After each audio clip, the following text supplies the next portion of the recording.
Ambil tempat duduk. Persiapkan untuk ketawa terbahak-bahak bersama pilot. Sebelum kita habiskan artisnya nanti. Mic lagi satu.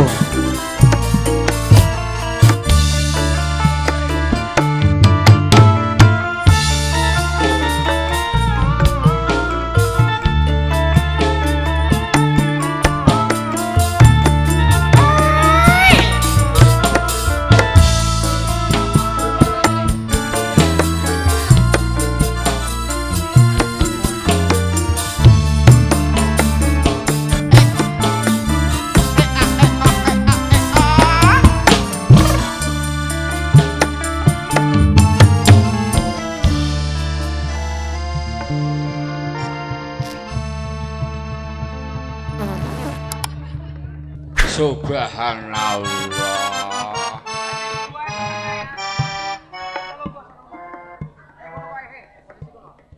Dulur kunci kabiare apik-apik royo. Apik. Alhamdulillah kecaro kambi wong gantenge sak Banyuwangi ya. Assalamualaikum warahmatullahi wabarakatuh. Alhamdulillah dalu niki panjenengane Bapak Heri Ponidi nggih kalian Ibu Ponidi sekeluarga nanggap orkes Riki musik kalian pelawak pelus muga-muga niki niate Bapak Riki kok niate Bapak Riki niate Bapak Heri Ponidi sekeluarga namung semata-mata nikahaken putrane muga-muga dulur kemanten sekalian paringono jodoh selawase ya remekotan dulur sitik akeh nayana salah luput mumpung kula kepanggih kalendika sedaya nayana salah luput njaluk sepura niki semayanan kali konco kula hangan ganteng dewek pokoke angaran bodos ini paling ganteng pengalaman masalah nemen pokoke gobloke ngoten pengalaman paran wong aran bodos ya sepurane biyen wong aran bodos niku omonge ambi prilakune ing padha mulane diajaraken nang agama ki ngajaraken perilaku seseorang. Aja ngotos Kyai. Tuwek ngotos. Iki nyebiape main dulurisun dewek Kyai. Ulun ta. Ira mara-mara ngomong dulur ira dewek. Dulurisun dewek kok ira mara-mara duwe dulur Kalipura iku sejarahe klendi. Sejarahe klendi. Hang duwe gawe iki Bapak Heri Ponidi. iki bapake Abi Paisun. Dulur Sing kenal. Subhanallah. Maksude hang wadon. Hang wadon. Iya. Rabine Bapak Heri Ponidi. Abi Paisun. Aku ponakan. Tau weruh. Kata kira kadung ngomong syukur melendong. Jare dulur urutane teko dulur ku teko ndai. Ya, teko Hatam Hawa sebab isun mrene iki rada wedi le. Wedi nang paran. Sebab isun iki arek piatau. Sapa? Isun. Subhanallah. Mak mati, bapak mati. Iya. Ora mati kersane ngalah wong tuwek cepetan lawang wis. Dudu mati. Iku dudu mati kersane ngalah. Iya. Ira perkosa. Ora alhamdulillahirabbil alamin. Apa? Oleh biarokae pangeran jur untun ira bisa entek. Subhanallah aja ngenyek ta ambi kanca. Lawas entak kecar klendi kabyare. Apik-apik alhamdulillah. Ulun tak isun ki takon masya kanca. Iya. Isun ora sing paham ambi keluarga nira. Iya. Anak ira pira sih? Anak isun papat. Lah, papat jare 5. Papat. Jadi wong ki hang bener ta. Papat mati sijai. Mati sijai. Ya. Mati kersane ngalah. Entekek lek. Kok ira tekek? Ira ki hang goblok arane mati ya. Anake mati kersane ngalah. Mati kersane. Mati kersane. Yo ngomong wara mati kersane. Mati kersane ngalah. Ya gedhe anak kari papat. Kari papat. Ira sugih kok anak ira papat kok bisa ayem tentrem bisa sugih ku klendi Sebab isun ki nurut ambi omonge Ustad Kalipuro. Omongane ustad ki kadung diturut temenan yo Nak urip bisa bahagia. Iya. Ya sira kadung duwe anak jumutno teko kitab urip ping tuwek meneh sampurna. ye gede kau Iya. jadi ira ngestokaken uneke ustad iki Ustad kau. jadi uneke ustad kira-kira gedike-gedike Iya. ya ira laksanakan Tekan turut ae. kok bisa urip ira enake klendi Iya, anak iki hamba arep arane Ar-Rahman. oh jadi jenengaken anak iku Yo teko kitab. kadung sing njo teko kitab Masal kurang enak le. kudune njo teko Iya. mien enak wong tuwek Wong tuwek. yo Hang nomor loro sapa Nirohim. Nirohim Hang nomor telu Malikai. hang kemunjilan Yaumidin. ye enak ro Enak wae aja diceluk Al-Fatihah teko wis. sulung tah kok moro-moro mlayune nang kono Ya marine aran Jawa teko kitab. Mulyane to sira kadung urip pengin kepenak. Iya. Sira cepet to telepon ambi Gusti Allah. alah iya lagi macam-macam sira kau kaya Gusti Allah duwe HP kok Duwe. duwe kadung ira weruh Iya. nomor HP-ne Gusti Allah berapa Kadung sira pengen weruh takono nyang isun. iya nomor HP-ne Gusti Allah berapa Nomor HP ne Gusti Allah iku 42443. iku temenan Iya, ulung catetan 42 443. 42443 Iya. 442 42443. 3 Ya. ulung bel Ya. tutut sing ono iki Ngebiare nyang ndi ae? ya nomor 4 lari goblok sak dunia ya. iki wis bel ya 42443 4 isak loro subuh 4 lohor 4 ngasar 3 maghrib. Kok buah ngebiar nyai. Wedhus yang ira bel ya.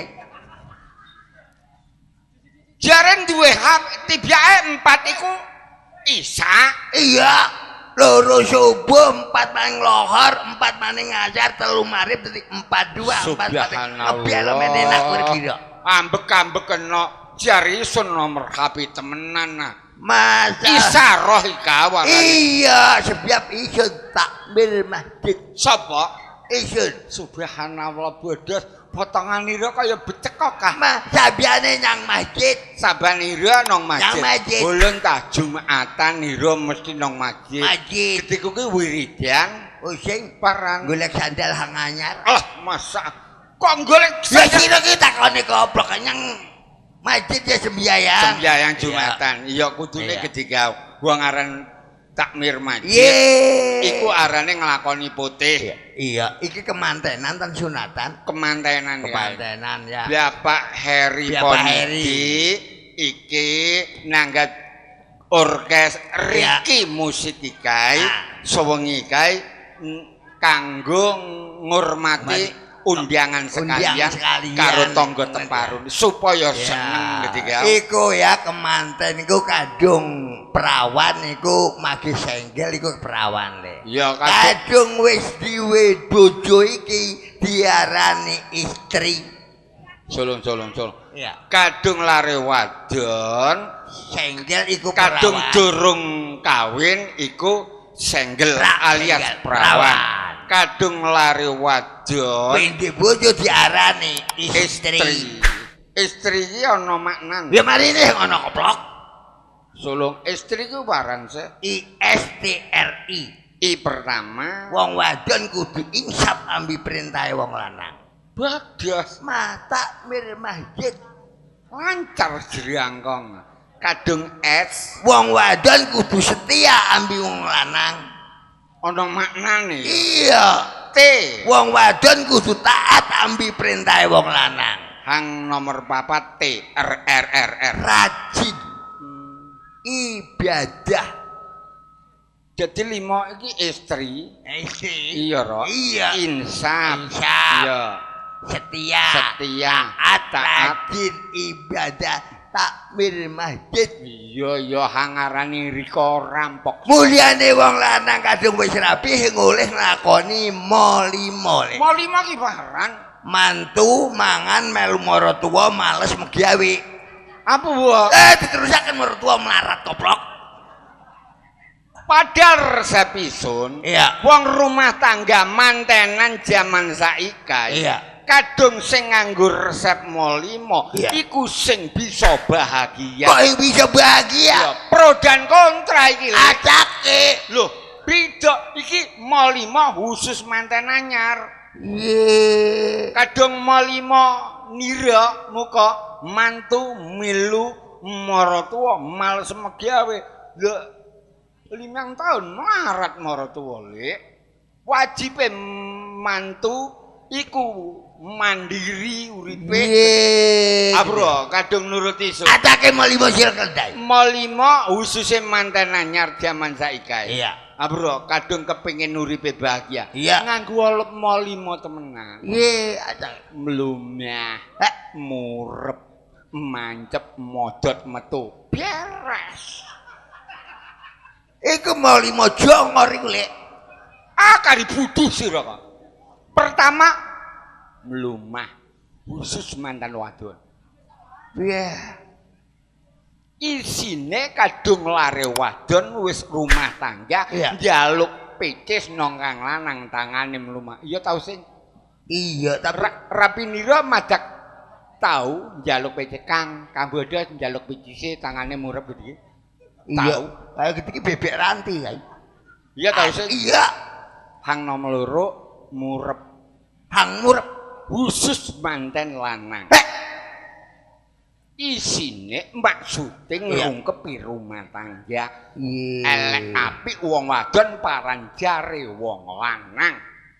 Didikane wong lanang ketika sebab wong lanang presiden rumah tangga, wong wadon menteri rumah tangga terbang bersama tujuane nong bahagia. Gediku ya ngok hang telau metau meteng matau metau pok sira hang metu parane bodoh sira kok hang metu ki nalare kadung manten anyar yo nalare sing meti jare muka jare penemu kok molimo mantu males megawe milu maratuwa melarat wajibe berdikari. Ketiga hangangga papat mancep. Hang mancep parane ku jauh. Ayo. Bener bisa. Nek aja pati mancep-mancepan sur. Aja ngersir kau. Hang mancep atine manten wadon, atine manten lanang didadekaken sijai, dincepaken hang jerau, kadung perlu ongkek-ongkekan, mene sing coplok. Jari lari nono itulah cinta sejati. Wow. Cinta sejati goleti nang donya ki alias soro. Kadung cintane mung goleti 150, 75, pakem papan hele. Andai pakem nempel separo leh kau. Karepe dhewek. Hang angka terakhir.